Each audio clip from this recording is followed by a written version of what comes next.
আমরা যদি একটা অ্যারে ডিফাইন করে সেটাকে রান করি তাহলে দেখতে পাবো যে আমাদের ফুল অ্যারে সাইজটা নিয়ে নিয়েছে, কিন্তু আমরা এখানে কোনো ভ্যালু অ্যাসাইন করিনি। এক্ষেত্রে আমাদের মেমোরিটা ওয়েস্ট হচ্ছে। আমরা কিভাবে আমাদের প্রয়োজন অনুযায়ী আমরা মেমোরিকে অ্যালোকেট করতে পারি এবং প্রয়োজন শেষে সেটাকে ফ্রি করতে পারি এবং ইচ্ছা হলে সেটাকে এক্সটেন্ড করতে পারি, আজকের ভিডিওতে আমরা কথা বলবো ডাইনামিক মেমোরি অ্যালোকেশন নিয়ে। ডাইনামিক মেমোরি অ্যালোকেশন করার জন্য আমরা স্ট্যান্ডার্ড লাইব্রেরি হেডারটা ব্যবহার করে থাকি। এটা আমাদের কয়েকটা ফাংশন প্রোভাইড করে থাকে। এর প্রথমটা হচ্ছে ম্যালক। ডাইনামিক মেমোরি অ্যালোকেট করতে আমরা ম্যালক ব্যবহার করতে পারি। এর ভেতরে যে আর্গুমেন্টটা পাস করা লাগে সেটা হচ্ছে আমরা কত বাইটসের মেমোরি অ্যালোকেট করতে চাচ্ছি। আমাদের হাতে আরেকটি অপশন আছে, সেটা হচ্ছে ক্যালক দ্বারাও আমরা মেমোরি অ্যালোকেট করতে পারি, কিন্তু ক্যালক দুইটি আর্গুমেন্ট গ্রহণ করে থাকে। এর প্রথম যে আর্গুমেন্ট সেটি হচ্ছে আমরা কতগুলো এলিমেন্ট নিতে চাই, এবং দ্বিতীয় আর্গুমেন্টটা হচ্ছে আমাদের প্রত্যেকটা এলিমেন্টে এর সাইজটা কতটুকু। অর্থাৎ আমরা যদি নাম্বার অফ এলিমেন্ট এবং প্রত্যেকটা এলিমেন্টের সাইজ দ্বারা গুণ করি তাহলে আমরা ম্যালকে যে সাইজটা পাস করেছিলাম ঠিক একই পরিমাণ বাইটস হয়ে যাবে। তবে ম্যালক এবং ক্যালকের মাঝে একটু পার্থক্য আছে। আমরা যখন ক্যালক দ্বারা মেমোরি অ্যালোকেট করি তখন এটা আমাদের মেমোরিটা 0 দ্বারা ওভাররাইট করে। এর জন্য আমাদের ক্যালক একটু স্লো এক্সিকিউট হয়। আমাদের যদি মেমোরিটাকে এক্সটেন্ড করার প্রয়োজন হয় তখন আমরা রিয়ালক ব্যবহার করতে পারি। আমাদের প্রথম যে আর্গুমেন্টটা গ্রহণ করে সেটা হচ্ছে আমাদের বর্তমান যে মেমোরি অ্যালোকেশনের পয়েন্টটা সেটা, এবং দ্বিতীয় যে আর্গুমেন্টটা গ্রহণ করে সেটা হচ্ছে আমরা কত সাইজের মেমোরি অ্যালোকেট করতে চাচ্ছি। আবার আমাদের মেমোরি ব্যবহার করার শেষে এটাকে আমরা ফ্রি ফাংশন কল করে এর ভিতরে আমাদের পয়েন্টারটাকে পাস করতে পারি, এতে করে আমাদের মেমোরিটা ফ্রি হয়ে যাবে। এই ভিডিওতে আমরা আরো দেখব কিভাবে আমরা মেমোরি লিক হ্যান্ডেল করতে পারি এবং একই সাথে দেখব আমরা কিভাবে নাল এরর হ্যান্ডেল করতে পারি। তাহলে চলুন কোডে জাম্প করা যাক। মেমোরি অ্যালোকেশনের জন্য প্রথমে আমাদের যে হেডার ফাইলটা আছে স্ট্যান্ডার্ড লিব সেটাকে আমরা ইনক্লুড করব। এরপর আমরা চলে যাব আমাদের মেইন ফাংশনের ভেতরে। ধরা যাক আমরা প্রথমে চাচ্ছি যে আমাদের ইন্টিজারের যে 4টা নাম্বার সেটা আমরা ডাইনামিক মেমোরিতে অ্যালোকেট করব। আমরা চাইলে ম্যালক ব্যবহার করতে পারি। এর জন্য আমরা এখন লিখতে পারি যে আমাদের ম্যালক, এবং ম্যালকে আমরা কি রাখতে চাচ্ছি, আমাদের হচ্ছে টোটাল 4টা নাম্বার থাকবে। কিন্তু এখানে 4 লিখলেই তো হবে না, যেহেতু ইন্টিজার আমাদের 4 বাইট করে, এখানে আমরা ডিরেক্ট কি করতে পারি, আমাদের 4 লিখতে পারি। আরেকটা অপশন আছে সেটা বেটার, সেটা হচ্ছে আমরা এখানে সাইজ অফ দিয়ে আমাদের ডাটা টাইপের যে অ্যাকচুয়াল কত বাইটস সেটা আমরা নির্ণয় করতে পারি। সেক্ষেত্রে আমরা এখানে জাস্ট পাস করতে পারি ইন্টিজার। আমাদের ম্যালক কিন্তু একটা পয়েন্টার রিটার্ন করে, অর্থাৎ এটাকে আমরা স্টোর করতে পারি ইন্ট পিটিআর এ। এখন মাঝে মধ্যে তো আমাদের এই পয়েন্টার এরর আসতে পারে, তাই না? সেই জন্য আমরা এখানে চেক দিতে পারি যে আসলে আমাদের মেমোরিটা অ্যালোকেট হয়েছে কি না। সঠিকভাবে চেক দেওয়ার জন্য আমরা এখানে লিখতে পারি ইফ আমাদের পিটিআর যেটা আছে সেটা ইকুয়াল টু নাল কিনা। এটা যদি আমাদের নাল হয় তার মানে আমাদের মেমোরি অ্যালোকেট হয়নি। সেক্ষেত্রে আমরা এখানে লিখতে পারি প্রিন্টএফ। এখানে আমরা লিখতে পারি যে ফেল টু অ্যালোকেট, এবং এখান থেকে আমরা ডিরেক্টলি রিটার্ন করে দেব রিটার্ন 1, কারণ আমাদের ফাংশনটা ফেল হয়েছে। যদি এটা নাল না হয় তার মানে হচ্ছে আমাদের মেমোরিটা সঠিকভাবে অ্যালোকেট হয়েছে এবং সেটা আমরা ব্যবহার করতে পারি। এখন মেমোরিতে ভ্যালু রাখার জন্য আমরা আমাদের এই পয়েন্টারটাকে ব্যবহার করতে পারি। এই পয়েন্টারটা কিন্তু অ্যারের ইন্ডেক্সের মতনই কাজ করে, অর্থাৎ আমরা যদি এখানে জাস্ট পিটিআর লিখে তারপর আমাদের ইন্ডেক্স লিখি, তারপর আমাদের ভ্যালুটাকে পাস করি, এবং আরও যদি ধরা যায় যে আমাদের পয়েন্টার থাকতে পারে সেক্ষেত্রে 1 থাকতে পারে, 1-এর ভেতর আমরা সামথিং লাইক রাখতে পারি।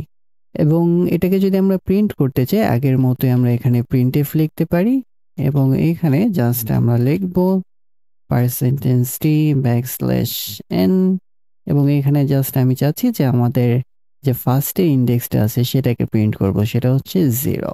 এটাকে সেভ করে আমি যদি এটাকে রান করি তখন আমি দেখতে পাচ্ছি যে আমাদের ফার্স্ট ইন্ডেক্সে যে 12 আমরা রেখেছিলাম সেটা আমাদের শো করতেছে। আমাদের ফার্স্ট ইন্ডেক্সের ক্ষেত্রে আমরা যদি চাই যে না এভাবে 0 লিখবো না, আমরা কিন্তু ডিরেক্টলি এখানে পয়েন্টার লিখেও রান করতে পারতাম। অর্থাৎ এটাকে যদি আমি এখন রান করি তখন আমি দেখব যে আমাদের যে ফার্স্ট ইন্ডেক্সের ভ্যালু সেটাই শো করতেছে। এখন আমরা আমাদের ক্যালকের ব্যবহারটা দেখব। আসলে যদি আমরা ম্যালক ব্যবহার না করে ক্যালক ব্যবহার করি সেক্ষেত্রে আমরা কিভাবে অ্যালোকেট করতে পারতাম।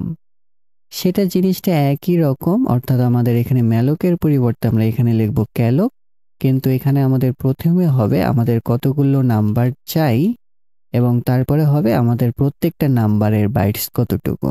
ঠিক এটা লিখলেই আমাদের কাজ হয়ে যাবে।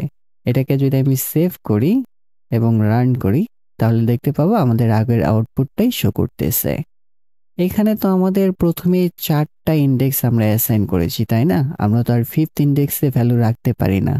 আমি যদি এখানে 5th দেই সেক্ষেত্রে আমাদের আনডিফাইন্ড বিহেভিয়ার চলে আসতে পারে, মাঝে মধ্যে কাজ করলেও এটা কিন্তু আনসেফ। সো এই মেমোরিটাকে কিভাবে আমি এক্সটেন্ড করব, সেক্ষেত্রে আমরা এখানে চলে আসতে পারি। আমরা রিয়ালগ ব্যবহার করতে পারি। রিয়ালগ দিস ফাংশন আমাদের প্রথম যে আর্গুমেন্ট সেটা হচ্ছে আমাদের পয়েন্টারটা গ্রহণ করে, অর্থাৎ আমরা এখানে পয়েন্টারটা পাস করলাম যে পিটিআর সেটা অলরেডি পয়েন্টার আছে। দ্বিতীয় হচ্ছে আমাদের সাইজটাকে পাস করব। সো আমরা চাচ্ছি যে আমাদের নতুন যে সাইজটা হবে সেটা মনে করেন যে আমাদের 10টা ইন্টিজার গ্রহণ করতে পারবে, অর্থাৎ 10 গুণন সাইজ অফ, এখানে আমরা লিখবো ইন্টিজার। এখানে আমরা একটা জিনিস খেয়াল করব যে এখানে আমি 10 গুণন সাইজ অফ ইন্টিজার দিয়েছি, তার মানে আমি চাচ্ছি যে আমাদের ইন্টিজারের যে সাইজ সেটা হচ্ছে 4 গুণন 10 মানে 40 বাইটস স্পেস সে নেবে। আপনাদের যদি এখানে অন্য একটা ডাটা টাইপ হয়ে থাকে ইন্টিজারের পরিবর্তে, সেই ডাটা টাইপটা এখানে দেবেন। সেটা হতে পারে ফ্লোট, ডাবল, বা আপনাদের যে কাস্টম ডাটা টাইপ যে স্ট্রাক সেটাও হতে পারে। ভবিষ্যতে আমরা স্ট্রাক নিয়ে দেখব। আমাদের মেমোরিটা কি সত্যি এক্সটেন্ডেড হয়েছে কিনা, আমাদের মেমোরিটা কি সত্যি রিঅ্যালোকেট হয়েছে কিনা সেটা চেক দেওয়ার জন্য আমাদের এই রিঅ্যালোক এটা একটা নিউ পয়েন্টার রিটার্ন করে। অর্থাৎ আমরা যদি এখানে লিখি যে আমাদের ইন্ট আমাদের নিউ পিটিআর, আমরা এটা লিখতে পারি নিউ পিটিআর। এবং যেহেতু এটা নালেবল, যদি এটা নাল হয় তার মানে এর ভিতরে ইরর আছে, সেক্ষেত্রে আমরা এখানে চেক দিতে পারি। অর্থাৎ ইফ আমাদের যে নিউ পিটিআর এইটা, আমি এখানে একটা লাইন নেই, দেখতে সুন্দর লাগবে, এবং এইটা ইজ ইকুয়াল টু নাল, তার মানে আমাদের এই জিনিসটা কি সাকসেসফুলি ক্রিয়েট হয়নি। সেক্ষেত্রে আমরা কি করতে পারি, সেক্ষেত্রে আমরা একটা প্রিন্ট লাইন দিতে পারি যে fprintf fail to reallocate memory backslash n এবং সিমিলার, এবং এইখানে আমরা রিটার্ন করতে পারি যে রিটার্ন 1, কারণ আমাদের প্রোগ্রামটা ফেল হয়েছে। কিন্তু যদি আমাদের পয়েন্টারটা নাল না হয় সেক্ষেত্রে আমাদের কি মেমোরিটা সাকসেসফুলি রিঅ্যালোকেট হয়েছে। অর্থাৎ এলস এর মাঝে আমরা কি করতে পারি, হয়তো আমাদের যে নতুন যে পয়েন্টারটা আছে সেটার অ্যাড্রেস আমাদের পুরনো পয়েন্টারের ভেতরে রাখতে পারি। সেক্ষেত্রে পুরনো পয়েন্টারটা আমরা ব্যবহার করতে পারবো এবং আমাদের বর্তমান যে পয়েন্টারটা আছে এটাকে আমরা ফ্রি করে দিতে পারি। অর্থাৎ আমরা এখানে লিখতে পারি যে আমাদের পিটিআর ইকুয়াল টু আমাদের নিউ যে পয়েন্টারটা আছে সেইটা। এখন আমাদের যেন মেমোরি লিক না হয় সেজন্য আমরা কি করি, আমাদের মেমোরিটাকে ফ্রি করে দেব, কারণ আমাদের যে নতুন যে পয়েন্টারটা আছে এটার তো আর কোনো প্রয়োজন নাই, তাই না? আমরা এখানে করতে পারি যে ফ্রি দিস ফাংশন, এবং এখানে যেটা পাস করি আমরা সেটা হচ্ছে আমাদের নিউ পয়েন্টার। আমি কেন নিউ পয়েন্টারটা এখানে পাস করলাম, কারণ আমাদের নিউ পয়েন্টারটা অলরেডি আমাদের পয়েন্টারে অ্যাসাইন হয়েছে, এবং চাইলে আমরা এইখানে যে আমাদের নিউ পয়েন্টারটা আছে এখানে আমরা নাল সেট করে দিতে পারি। আমরা যেহেতু এখানে 10টা ইন্ডেক্স নিয়েছি, আমরা চাইলে কি করতে পারি, এখানে আমাদের ইচ্ছা মতো অন্যগুলো ব্যবহার করতে পারি। অর্থাৎ আমি যদি চাই যে না আমাদের লাস্টের যে ইন্ডেক্স সেটা হচ্ছে 9, সেটা ব্যবহার করব, সেটাতে আমি 13-র পরিবর্তে সামথিং রাখলাম, এবং এখানে ঠিক আমি আমার 9th ইন্ডেক্সটাকে অ্যাক্সেস করব। অর্থাৎ আমি যদি এটাকে রান করি তখন আমরা দেখতে পাবো যে আমাদের ভ্যালুটা শো হয়েছে। এটাই ছিল আমাদের ডাইনামিক মেমোরি এর ব্যবহার। তবে আমরা আরেকটা জিনিস বলবো না, যখন আমাদের মেমোরির যে ব্যবহার সেটা শেষ এবং প্রোগ্রামের শেষে আমাদের মেমোরিটাকে ফ্রি করে দেব। এটাই ছিল আমাদের ডাইনামিক মেমোরির যে ব্যবহার। খুবই সিম্পল একটা জিনিস এবং খুবই ইউজফুল। এখন আপনাদের মাঝে কোশ্চেন আসতে পারে তাহলে আমরা কেন ইন্টিজারের যে অ্যারেটা সেটা ব্যবহার করলাম না। হ্যাঁ, আমাদের C9 একটা কনসেপ্ট আছে, সেটাকে আমরা ভিলাস বলে থাকি। সেটা হচ্ছে আমাদের রান টাইমে আমরা একটা স্ক্যান নিয়ে আমাদের অ্যারেটাকে ইনিশিয়ালাইজ করতে পারি, কিন্তু সেই অ্যারেটাকে কি আমরা এক্সটেন্ড করতে পারি? আমরা কিন্তু সেই অ্যারেটাকে এক্সটেন্ড করতে পারি না। অর্থাৎ আমাদের ইনিশিয়াল টাইম যদি প্রথমে আমরা 8টা এলিমেন্ট গ্রহণ করি, পরবর্তীতে এইভাবে আমরা রিঅ্যালোকেট করতে পারতেছি না এবং সেই সাথে আমরা ফ্রিও করতে পারতেছি না। আরেকটা জিনিস আমরা খেয়াল করেছিলাম যে আমাদের স্ট্যাকের যে মেমোরিটা ছিল সেটা সবসময় আমাদের ফিক্সড একটা অ্যামাউন্ট স্পেস নিয়েছিল। আরেকটা গুরুত্বপূর্ণ জিনিস হচ্ছে আমাদের ডায়নামিক মেমোরি। এটা কিন্তু রান টাইমের মেমোরি, কারণ রান টাইমে এই জিনিসটা কি আমরা চেঞ্জ করতে পারতেছি।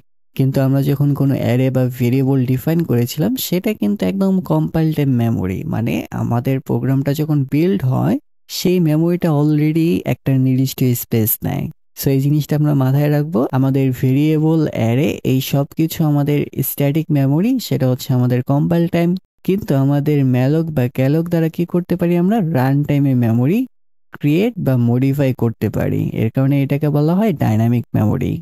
আজকের ভিডিওর পুরো সোর্স কোড এবং যে আমাদের শর্ট নোট সবগুলো আপনি ওয়েবসাইটে পেয়ে যাবেন। ওয়েবসাইটের লিঙ্কটা আমি ডেসক্রিপশনে বা কমেন্টে দিয়ে দেব। এবং পরবর্তী ভিডিওতে আমরা একটা স্টুডেন্টের ইনফরমেশনগুলো কিভাবে ডাইনামিকলি অ্যালোকেট করতে পারি সেই জিনিসটা দেখব। ভালো থাকবেন, ভালো রাখবেন।